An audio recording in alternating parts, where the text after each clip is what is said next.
आप सभी का हार्दिक स्वागत है। जैसा कि हम आपसे निवेदन कर चुके हैं कि आप अपने अपने जो सेट्स हैं उनको आप प्लीज म्यूट कर लीजिएगा, ताकि जो रिकॉर्डिंग हो रही है उसमें किसी भी तरह का व्यवधान न उपस्थित हो। अब मैं जिस चर्चा को आपके समक्ष कर रहा था वो चर्चा श्रीमद् भगवद गीता का श्लोक नंबर 22। तो उसमें यही बात हम अपने सामने रख रहे थे कि कृत्वापि न निबध्यते। ये आखिर के जो है ना, आप जहां से भी श्लोक को लें उसके आखिर में जो उसका निष्कर्ष है अर्थात कंक्लूजन है, उसको अपने सामने आप रख लें। और जिस समय आप पूरे उसको जब आप देखेंगे तो आपको सारी जो चीजें हैं वो आपको स्पष्ट हो जाएंगी। तो सिद्धि और असिद्धि, या जिसको हम ये कह सकते हैं द्वंद्व, ये जो द्वंद्व है इससे द्वंद्व से अतीत हो जाता है। अतीत का मतलब ये है कि उसको लांघ जाता है। क्यों लांघ जाता है? क्योंकि उसको इस बात की समझ होती है कि दोनों ही चीजें, चाहे वो उसका एक पहलू हो चाहे दूसरा पहलू हो, ये दोनों ही पहलू अनित्य है। ये नित्य नहीं है, शाश्वत नहीं है। इसलिए इस बात को समझता हुआ वो तितिक्षा करता है। तितिक्षा करने का अर्थ क्या है? कि अपने आप को बीच में संभाल लेता है। अगर एक चीज के मिलने से आपको जो होने वाली प्रसन्नता है, तो वो प्रसन्नता उस लेवल पे नहीं होती, तो है लेकिन वैसी नहीं होती जो कि आपके भाव जगत को हिलाने वाली हो। इसी तरह से जब वो व्यक्ति चला जाता है या जब वो परिस्थिति आपसे हट जाती है, तब उसके जाने के बाद जो दुख होता है वो दुख का भी वो स्तर नहीं होता है, वो शोक के रूप में परिवर्तित नहीं होता है। तो ये जो दोनों चीजें हैं वो यहाँ पर आ गई। अब हम एक बार फिर से इसको पढ़ रहे हैं, इसको आप देख लिए। यदृच्छा लाभ संतुष्टो, इसमें ये जो संतुष्ट शब्द है इसी को अगर आप पकड़ लेते हैं तो बात समझ में। संतुष्ट का अर्थ ही ये होता है कि जो भी आपको उपलब्ध सहज रूप से हो गया। अब यहाँ फिर वही बात आती है कि आप ये सोचेंगे कि अगर हम संतुष्ट हो जाएं अपने जीवन से तो उसमें उन्नति या विकास की बात कहाँ से आती है। लेकिन आप देखेंगे कि जब तक आप अपने जीवन में संतुष्ट नहीं होते हैं तब तक आप अपने जीवन में ना तो उन्नति कर पाते हैं ना आप विकास कर पाते हैं। आप में स्थिरता तब तक नहीं आती है जब तक आप संतुष्ट नहीं। आपको कर्म करने के लिए मना नहीं किया गया। श्रीमद् भगवद गीता में जिस समय भगवान कह रहे हैं तो आपको कर्म करने के लिए वो मना नहीं कर रहे हैं, बल्कि वो क्या कह रहे हैं आपको? वो आपको ये कह रहे हैं कि कर्म तो आप करिए लेकिन बिना किसी आकांक्षा के आप करिए। कर्म को आप करिए लेकिन जनहित के लिए करिए, लोगों के लिए करिए। कर्म को आप करिए लेकिन आप अपने अपने किसी,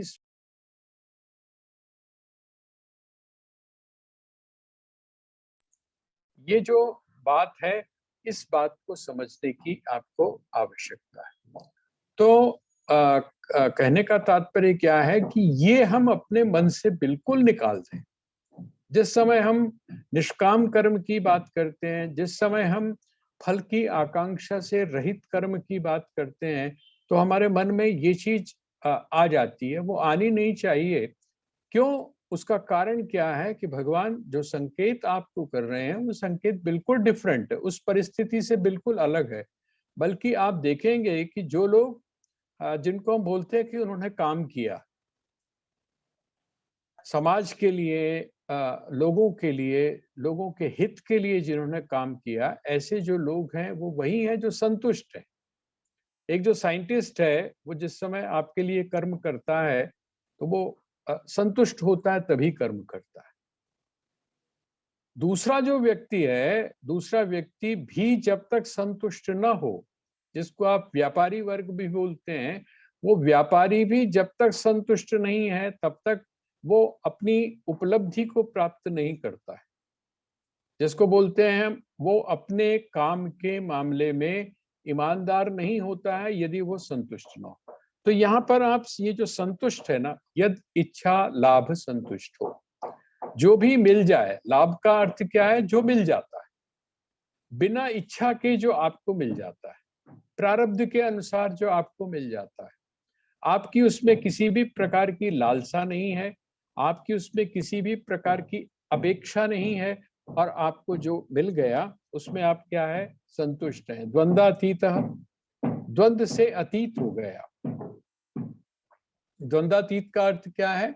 द्वंद्व से अतीत हो गए। और द्वंद्व का मैंने आपको मीनिंग बता दिया है ना, कि द्वंद्व का अर्थ क्या है? जहां पर दो चीजें पैरेलल चलती हैं, इकट्ठी चलती हैं। और वो जो पैरेलल चलती हैं, उसमें जब आप वेदांत की दृष्टि से बोलेंगे तो वो कहते हैं दोनों प्रतीतियां हैं, सत्य दोनों नहीं है। सुख भी सत्य नहीं है, सुख भी सत्य नहीं है, वो भी सुख प्रतीति है। और दुख भी सत्य नहीं है, क्योंकि दुख भी क्या है? वो भी प्रतीति है। आपको ऐसा लग रहा है, आपने ऐसा माना हुआ है, इसलिए आपको लग रहा है। यही कारण है कि कभी कभी जो दुख होता है, वो दुख को आप रियलाइज करते हैं बाद में कि ये जो दुख है ये आया, बड़ा अच्छा आया। और कभी कभी आप उल्टा सोचते हैं कि जो सुख आया था कि यार ये पता नहीं क्यों आ गया। तो ये जो दोनों चीजें हैं, ये दोनों चीजें जिसको द्वंद्व बोलते हैं, ये द्वंद्व पैरेलल चलने वाले हैं। और ये जो द्वंद्व है ये प्रतीति है।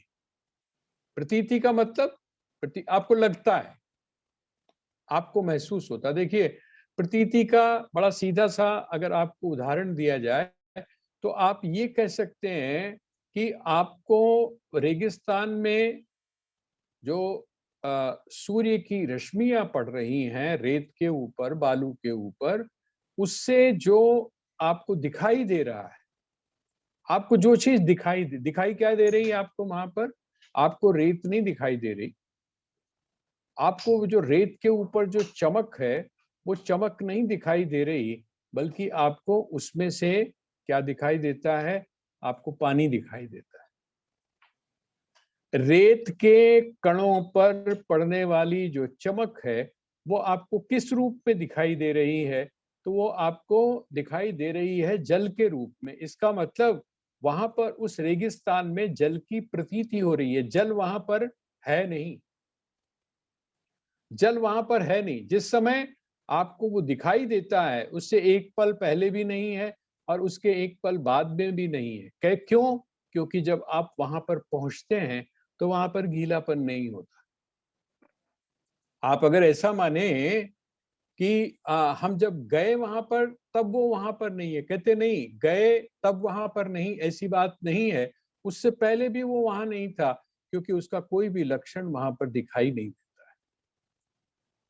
इसका मतलब जो सुख है या दुख है, जिसको आप द्वंद्व बोलते हैं, जिसको आप शुभ बोलते हैं, जिसको आप अशुभ बोलते हैं, वो प्रतीति है। आपको लग रहा है, आपको लग रहा है कि वो शुभ है, अशुभ है, सुख है, दुख है, हानि है, लाभ है।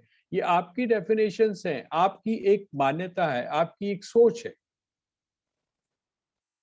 तो इस बात को जो व्यक्ति समझ लेता है, ऐसा जो व्यक्ति है, कृत्वापि न निबध्यते, कहते हैं ऐसा व्यक्ति कर्म करते हुए भी, कर्म में प्रवृत्त होता हुआ, अर्थात आपको दिखाई भी दे रहा है कि वो कर्म में लगा हुआ है। अब होना क्या चाहिए? जो व्यक्ति कर्म में लगा हुआ है, जो व्यक्ति कर्म में प्रवृत्त है, या दूसरे शब्दों में कहा जाए तो जो व्यक्ति रजोगुण के अंदर स्थित हो रहा है, उसमें विक्षेप होना चाहिए। लेकिन अगर उसमें विक्षेप नहीं है तो, अगर उसमें विक्षेप नहीं है, जैसे जैसे आपने एक कंकड़ जो है वो शांत जल में फेंका, ठीक है? आपने शांत जल में कंकड़ फेंका। अब जब आपने कंकड़ वो फेंका तो होगा क्या? वहां पर क्या प्रतिक्रिया होगी? जल में क्या प्रतिक्रिया होगी? जल में तरंगे पैदा होंगी, जल में तरंगे पैदा होंगी। ये क्या है? जो जिस समय आप वो पत्थर फेंक रहे हैं या कोई टुकड़ा आप फेंक रहे हैं तो वहां पर तरंग होगी, स्वाभाविक है। लेकिन आप कह रहे हैं कि जी उसने पत्थर भी फेंका और वहां पर तरंग भी नहीं हुई। इसका मतलब क्या हुआ? इसका मतलब ये हुआ कि आपको लगा तो जरूर, आपको ऐसा लगा जरूर कि उसने पत्थर फेंका है, लेकिन वास्तव में वो पत्थर फेंका ही नहीं गया। हमको लग रहा है कि वो व्यक्ति कर्म में प्रवृत्त है, हमको लग रहा है कि वो व्यक्ति रजोगुण में है, हमको ये लग रहा है कि वो कर्म कर रहा है, लेकिन वास्तविकता ये है कि जो उसके लक्षण हैं, जो उसके लक्षण हैं, उन लक्षणों से क्या लगता है? आप क्या करते हैं? देखिए, मैं आपको एक उदाहरण देता हूँ। कोई व्यक्ति कहता है कि जी मैं आपका ये काम कर रहा हूं, और वो काम जब कई दिनों तक नहीं होता है तो आपके मन में क्या संदेह होता है? ये कह तो रहा है कि मैं काम कर रहा हूं, लेकिन वास्तव में ये कर नहीं रहा है। आपके मन में होता है ना, क्यों? क्योंकि आप उस सिद्धांत को जानते हैं कि अगर कोई व्यक्ति प्रयास कर रहा है, कोई व्यक्ति कोशिश कर रहा है, तो हम ये मान लेते हैं कि 100% नहीं होगा, लेकिन 5% तो होगा, 10% तो होगा। लेकिन अगर बिल्कुल कोई चीज खिसक ही नहीं रही है, यही बात आप यहाँ पर देखिए कि अगर तरंग उठ ही नहीं रही है, तो क्या बात, इसका ये द्योतक किस बात का है? ये इस बात का द्योतक है कि वो जो चीज है, जो तरंग को उठाने वाली है, वो वहां पर पैदा ही नहीं हुई है, वो आप फेंकी ही नहीं गई है। तो इस हमको लग रहा है कि वो व्यक्ति कर्म कर रहा है, लेकिन वास्तव में क्या है? वो कर्म कर ही नहीं रहा है। क्यों कर्म नहीं कर रहा है? इसलिए कर्म नहीं कर रहा है कि कर्म करते समय जिस वस्तु के कारण वहां पर विक्षेप होना चाहिए था, वो विक्षेप ही नहीं हो रहा है। मुझे लगता है अब ये बात जो है थोड़ी सी स्पष्ट हो गई होगी। आपके चारों तरफ का वातावरण यदि इस प्रकार का है, आप में विक्षेप होना चाहिए, लेकिन यदि आप में विक्षेप पैदा हो ही नहीं रहा है, जैसे जैसे एक और हम एग्जांपल ले सकते हैं कि कोई व्यक्ति आपको कोई टेंशन देना चाहता है। हाँ, एक एक बड़ा छोटा सा, हम शायद सभी के जीवन में वो बीता होगा। अचानक मुझे एक वो उदाहरण ध्यान आ गया। हम सबकी बचपन में चिढ़ होती थी, कोई ना, भाई बहनों में, फ्रेंड सर्कल के अंदर, मतलब कोई ना कोई चिढ़ होती थी हमारी, है ना? कोई ना कोई ऐसी चीज होती थी, अगर हमारे बारे में कही जाए तो हम चिढ़ जाया करते थे। प्रत्येक व्यक्ति के जीवन में कोई ना कोई इंसिडेंट ऐसी होती है, चाहे आप उसका कोई नाम ऐसा रख देते हैं, जो नाम जिस समय आप लेते हैं तो अगला बंदा चिढ़ जाता है ना? या उसकी कोई हरकत आप ऐसी बोल देते हैं जो वो व्यक्ति चिढ़ जाता है, तो आप उसको क्या कहते हैं? आपका आपका बच्चा जो है, या आपका पोता पोती नाती जिस समय जाता है स्कूल में, और वहां पर आकर वो शिकायत करता है कि दादी मेरे को ना बच्चे बहुत छेड़ते हैं। जैसे एक बड़ा मोटा सा एग्जाम्पल है कि अगर कोई बच्चा थोड़ा सा मोटा हो, है ना, भारी हो शरीर में, तो उसको क्या बच्चे जाके छेड़ते हैं? उसको बच्चे जो हैं वो छेड़ते हैं। आप उसको क्या बोलते हो, क्या समझाते हो? कि बेटा जब वो छेड़ते हैं ना, तो तुम क्या किया करो, उसकी तरफ ध्यान ही मत दिया करो। अच्छा, जब तुम ध्यान नहीं दोगे तो क्या होगा? वो जो तुम्हारे बीच मन में गुस्सा आता है, जो तुम्हारे मन के अंदर क्रोध आता है, जो मन में तुम्हारे चिड़चिड़ापन आता है, वो चिड़चिड़ापन नहीं आएगा। जिसको आप बोलते इग्नोर मार जाओ, है ना?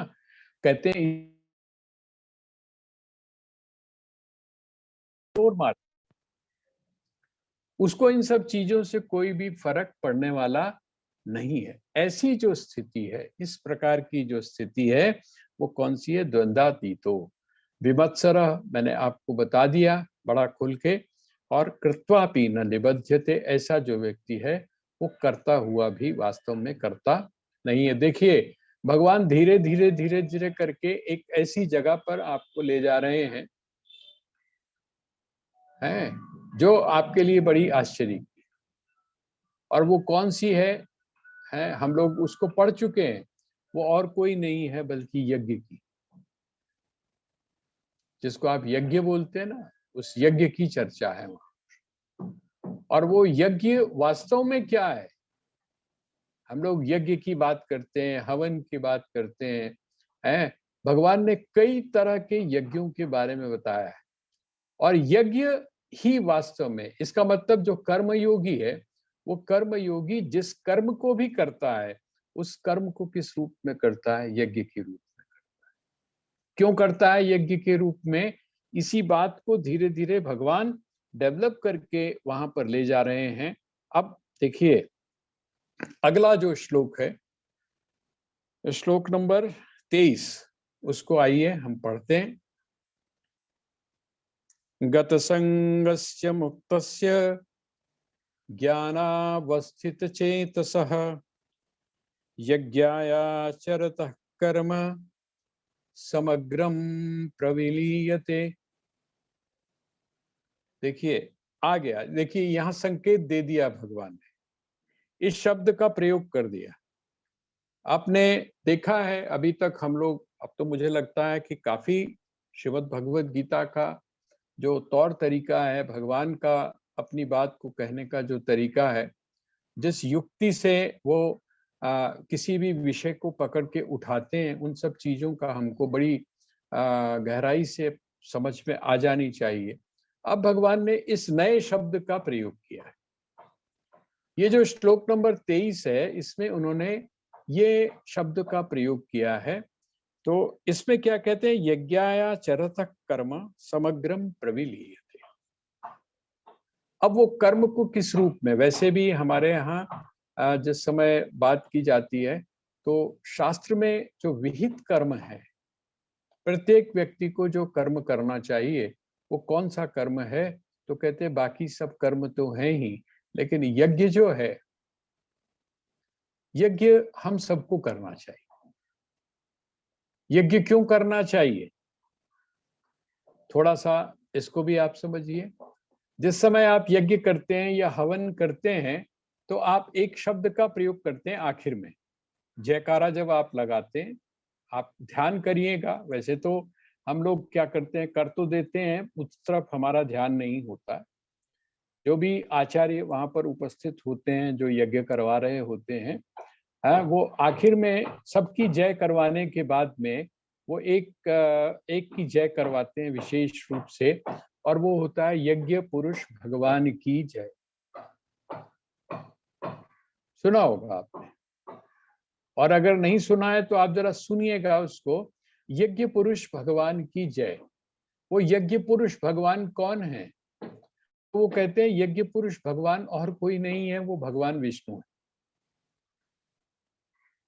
ये जो हम कहते हैं ना यज्ञ पुरुष भगवान की जय, ये कौन से यज्ञ पुरुष, अर्थात जितने भी यज्ञ हैं, उन यज्ञों के अधिष्ठाता कौन है, उन यज्ञों का स्वामी कौन है? तो कहते हैं वो विष्णु है।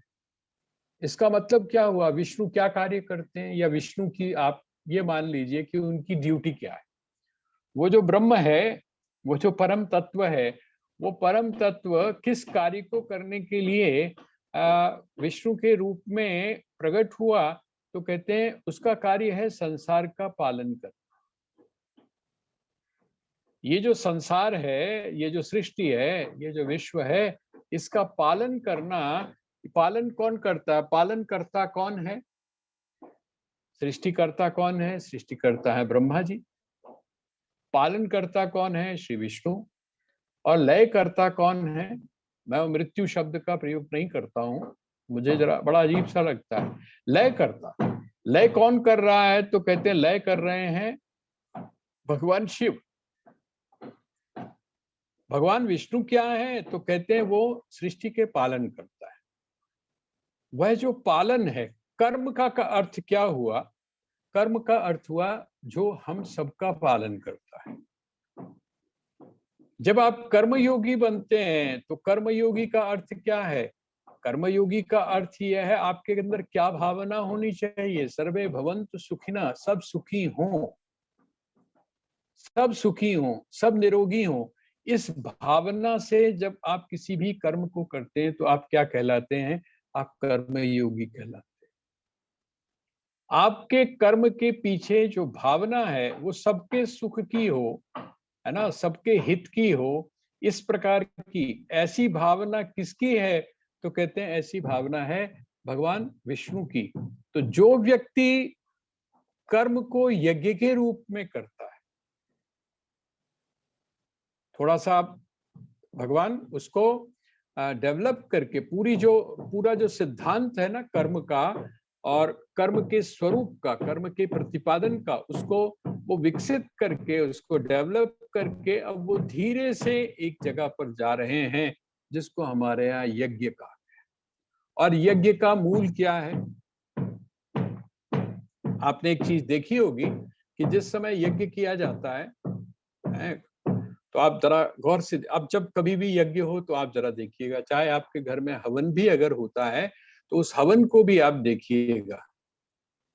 हमारे यहाँ जो हमारे ऋषि थे उन्होंने बड़ी विशेष प्रक्रिया, और भगवान क्या कह रहे हैं, भगवान यहाँ पर क्या कह रहे हैं? स्वामी राम का मैं अक्सर कहा करता हूँ कि स्वामी राम ने यज्ञ का भावार्थ करके एक लेक्चर दिया हुआ है। यज्ञ का भावार्थ, कि ये जो यज्ञ है इसका भावार्थ क्या है?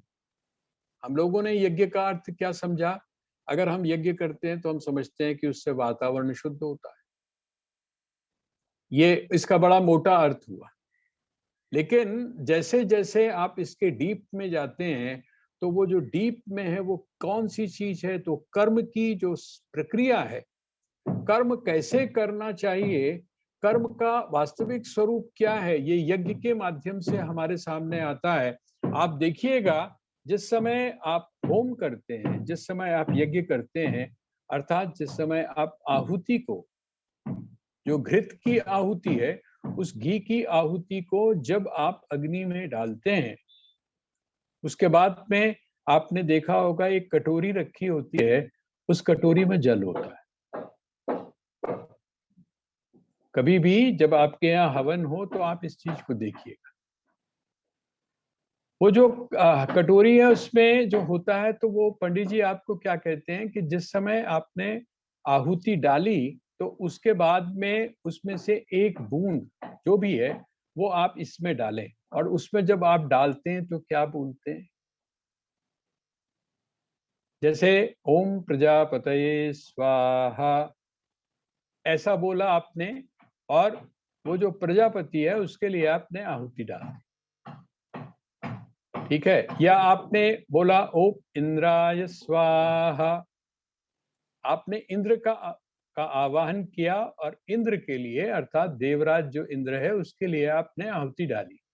और आहुति डालने के बाद में अब आप क्या कर रहे हैं? आप यज्ञ कर रहे हैं, यज्ञ के कर्ता है ना, यज्ञ को करने वाले। लेकिन आप में ये अहंकार न रह जाए कि मैं यज्ञ को करने वाला हूं, मैं यज्ञ को करने वाला हूं, मैं दान दे रहा हूं, ये अहंकार मुझ पे न रह जाए। उसका कारण क्या है? कि मैं जो दान दे रहा हूं, क्या मुझ में वो शक्ति है कि मैं दान दे सकूं?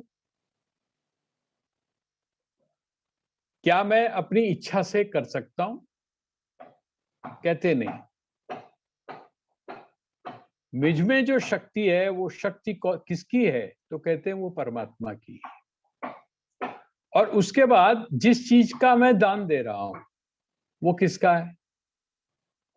जैसे अगर आपसे कहा जाता है कि आप स्वर्ण का दान दीजिए, मैं मोटी सी बात कहता हूं, आप क्या कहते हैं? आपको कहा जाता है कि आप स्वर्ण का दान दीजिए, आप स्वर्ण का दान देते हैं।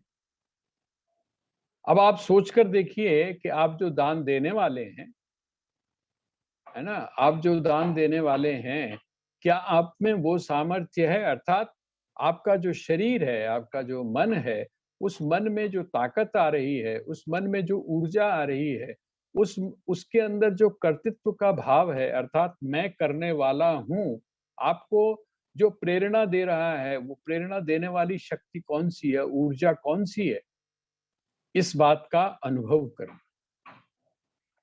साथ ही सोने को किसने बनाया? ये जो स्वर्ण आप दे रहे हो, ये स्वर्ण क्या आपने बनाया है? आप तो लेके आए हो ना, आपने तो सिर्फ पैसा दिया और ले आए, लेकिन वास्तविक रूप में ये जो स्वर्ण है, ये स्वर्ण किसकी देन है? वो आपकी देन नहीं है, वो स्वर्ण तो प्रकृति की देन है। खनिज के रूप में आपको प्राप्त हुआ और वो जो खनिज थी, वो स्वर्ण के रूप में आपके समक्ष आई। तो कहते हैं इदम न मम। ये यज्ञ का एक तरह से सार है। ये यज्ञ का सार है। इसका मतलब मैं नहीं दे रहा हूं, मैं अपनी चीज कोई नहीं दे रहा हूं, मैं तुम्हारी शक्ति से ही, तुम्हारी ऊर्जा से ही, आपके द्वारा जो बनाई हुई वस्तु है, उसी को मैं आपको समर्पित कर रहा हूं। त्वदीयम वस्तु गोविंद तुभ्यमेव समर्पयेत्। हे परमात्मा, जो आपके द्वारा बनाई हुई वस्तुएं हैं, आपके द्वारा जो बनाए हुए द्रव्य हैं, आपके द्वारा जो बनाया हुआ क्या है, घृत है, आपके द्वारा जो बनाई हुई समिधाएं हैं, उसमें समिधाओं, आपके द्वारा जो बनाई गई सामग्री है, उस सामग्री को मैं क्या कर रहा हूं, मैं आपको दे रहा। तो ये देखिए यज्ञ में ये आरती भी तो मूल चीज। तन मन धन सब है तेरा, तेरा तुझको अर्पित, क्या लागे हाँ मेरा। हाँ हाँ हाँ, बिल्कुल बिल्कुल। ये जो चीज है, ये जो भावना है, इदम न मम, अर्थात ये मेरा नहीं है। कर्म करते समय जिस समय आप में इस भावना की जागृति होती है, वो कहीं पर भी हो, कहीं पर भी हो, वो यज्ञ बन जाता है।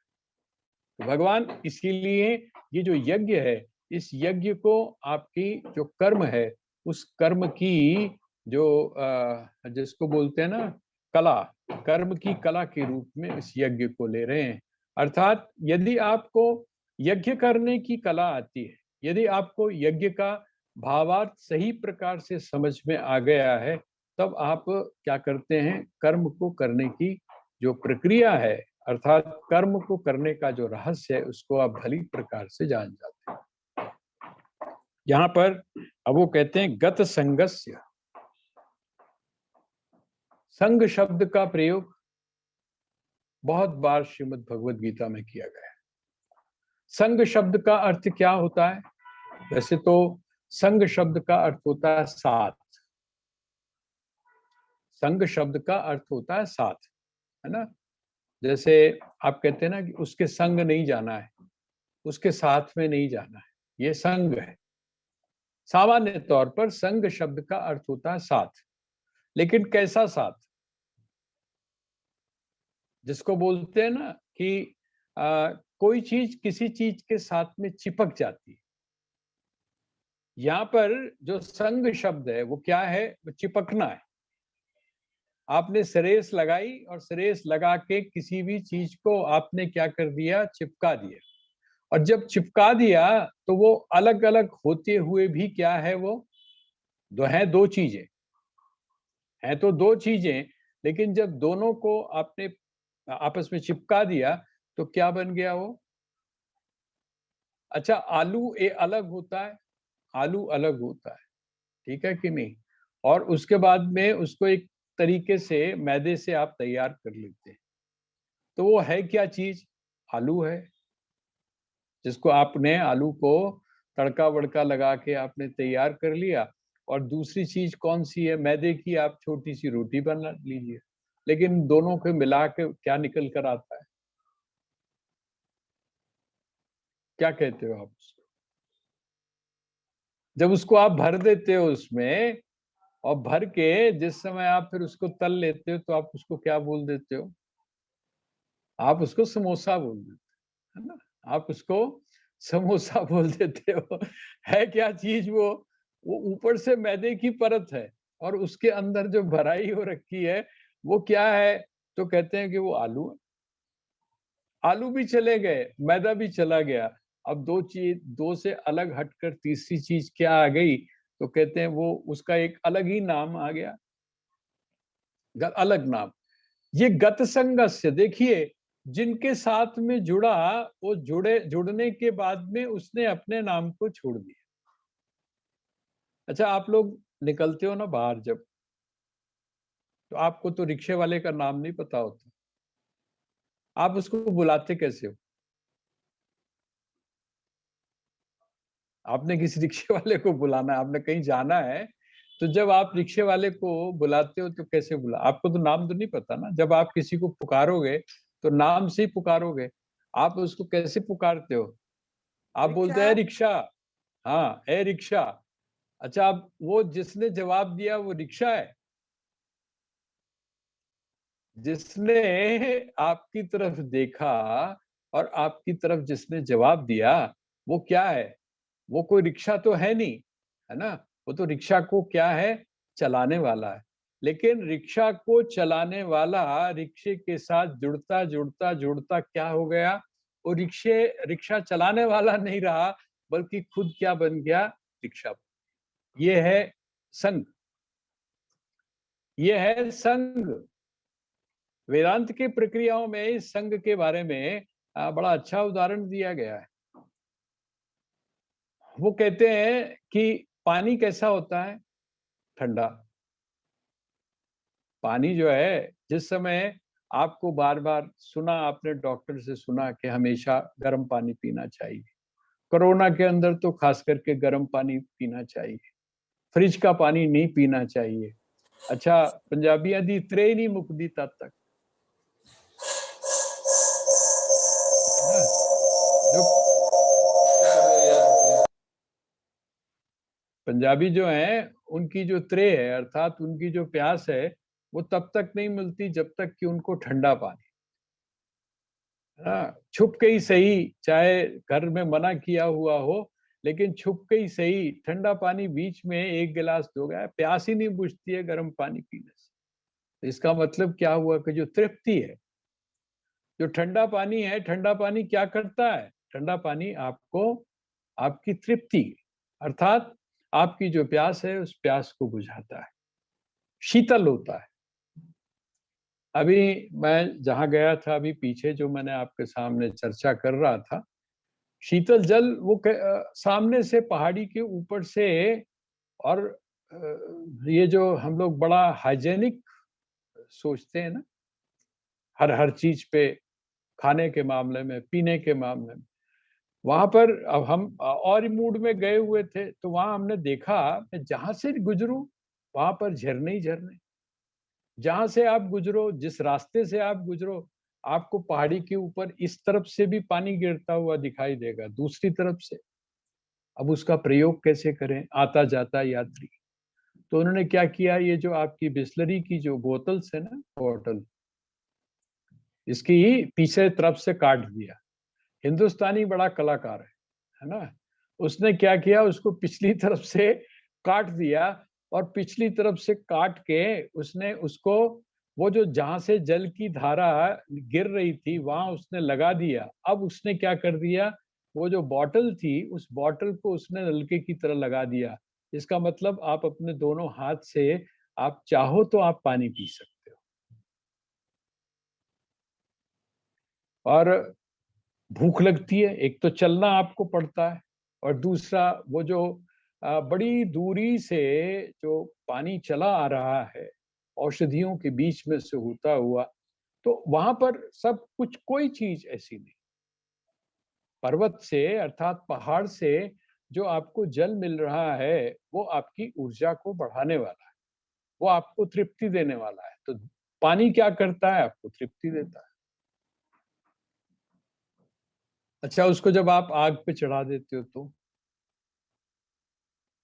आप जब हर की पौड़ी जाते हो, तपती हुई होती है एकदम धूप, और जिस समय आप गंगा जी में जाके डुबकी लगाते हो, तो आपको क्या लगता है, आपको लगता है कि सारी थकान मिट गई। अच्छा, गंगा जी में तो चलो आप दिन में लगाते हो तो धूप निकली हुई होती है। मुझे तो याद आता है कि जब हम वैष्णो देवी पहली बार गए थे, माता पे जब हम पहली बार गए थे, तो वहां पर जब गए तो थके हुए थे बहुत बुरी तरह। दर्शन करने से पहले वहां पर एक जल का स्रोत था, मुझे अभी तक याद है कि वहां स्नान करके जाना पड़ता था। जिस समय उस स्रोत के नीचे हम बैठे, यद्यपि देखिए ठंड का समय था और पानी ऐसा था बिल्कुल कि शरीर पे पड़ते ही उसने एक बार को तो सारी नसों में जो अ, खून भाग रहा था उसको जमा दिया था। लेकिन उसके बाद में जिस समय हम निकल कर आए तो उसने पूरी थकान सच में ही मिटा दी। तो ये क्या करता है? थकान मिटाने वाला है। लेकिन जिस समय ये पानी के साथ, पानी जो है ये किसके साथ जुड़ जाता है? आग के साथ। जब ये अग्नि के साथ में जुड़ता है तो क्या होता है? तब ये जला देता है। अच्छा, जलाता कौन है? पानी जलाता है। जलाने का स्वभाव किसका है? पानी का जलाने का स्वभाव है या अग्नि का है? कहते हैं अग्नि का है ना, जल का तो नहीं है, जल तो शांत है। कहते हैं लेकिन वह जो शांत वस्तु है, वो जो तृप्ति देने वाली है, वो भी संग, ये है संग। संग का अर्थ क्या है? जिस समय हम किसी दूसरे के धर्म को अपना स्वीकार कर लेते हैं, इसको बोलते हैं संग। यहां पर भगवान क्या कहते हैं? गत संगस्य। जिसके जीवन में संग नहीं रहता, संग दोष नहीं रहता। अब यही जो संग है, इसी संग को भगवान कृष्ण श्रीमद् भगवत गीता में आसक्ति के रूप से भी कही। आप ध्यान करिए, जिस समय हमने दूसरे अध्याय में स्थित प्रज्ञ को पढ़ा था, तो स्थित प्रज्ञ में क्या कहा था उन्होंने? ध्यायतो विषयान पुंसः संगस्तेषु उपजायते। वहां पर क्या होता है?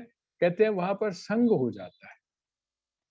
अब जिस समय आपने संग को ही काट दिया, अर्थात आप असंगता की स्थिति में आ गए, तो आगे की प्रक्रिया आपने खत्म कर दी ना। आगे की जो प्रक्रिया है वो खत्म कर दी।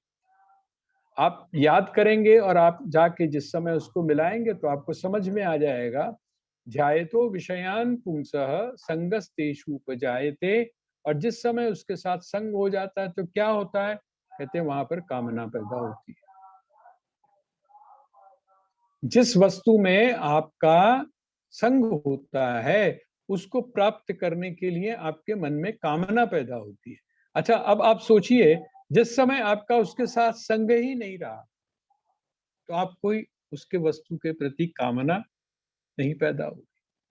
और जब कामना ही नहीं पैदा होगी, शुरू में ही आपने काट दिया उसको, तो इसका मतलब क्या हुआ? इसका मतलब हुआ आगे की जो प्रक्रिया है, काम की, क्रोध की, है ना, लोभ की, ये भी खत्म हो गई। यहाँ इसीलिए भगवान कहते हैं कि गत संगस्य मुक्तस्य ज्ञानावस्थित चेतस। ज्ञानावस्थित चेतस, जिसका जो चित्त है वो कैसा है? ज्ञान में अवस्थित है। ज्ञान में अवस्थित है। ज्ञान का मतलब जहां पर आप वो उच्चतम जो ज्ञान है उसके बारे में नहीं, यहाँ पर ज्ञान